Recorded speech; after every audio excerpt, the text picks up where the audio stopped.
ikaw? Di ba alam mo ang totoo? Sa bagay, nakinabang ka naman nung mga panahong bagsak ako.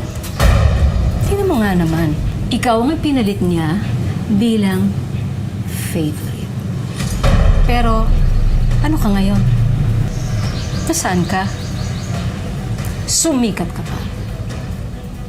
Hindi. Hindi ka kasi magaling. Dahil dakilang alalay ka pa rin niya hanggang ngayon.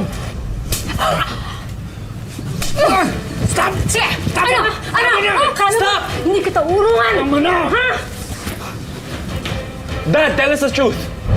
Ginawa mo ba talaga yun kay Miss Nadia? She's lying. Ako? Nagsisinungaling?